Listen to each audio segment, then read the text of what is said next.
Hi. Hello.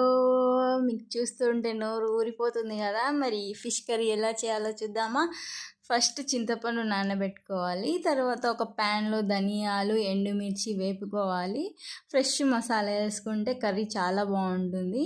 తర్వాత అవి mixie పట్టి తర్వాత ఎండు కొబ్బరి వేసుకొని మళ్ళీ అది మిక్సీ పట్టుకోవాలి. తర్వాత తెల్లవాయిలు కూడా మిక్సీ పట్టుకోవాలి. ఇవన్నీ కొంచెం బరకగా మిక్సీ పట్టుకోవాలి. మెత్తగా మిక్సీ పట్టుకుంటే బాగుండదు.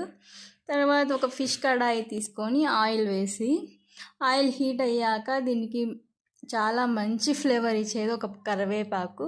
ఆ కరివేపాకు రెమ్మలు వేసుకొని చింతపండు జ్యూస్ వేసుకోవాలి. ఆ జ్యూస్ వేసుకున్నాక బాగా కలుపుకొని తర్వాత మనం మిక్సీ పట్టుకున్న మసాలా వేసుకోవాలి.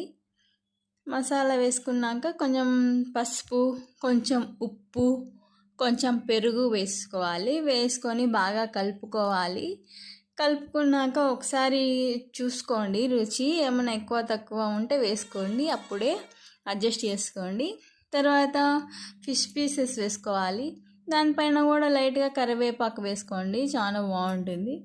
లైట్గా కలబెట్టుకున్నాక ఒక 10 మినిట్స్ ఆగి మళ్ళీ ఒకసారి లైట్గా కలబెట్టుకోండి, ఇంకా కలబెట్టొద్దు, మళ్ళీ ఫిష్ పీసెస్ స్మాష్ అవుతాయి కాబట్టి ఒకసారి కలబెట్టుకుంటే చాలు. ఇంకా ఆయిల్ అంతా పైకి తేలుతుంది.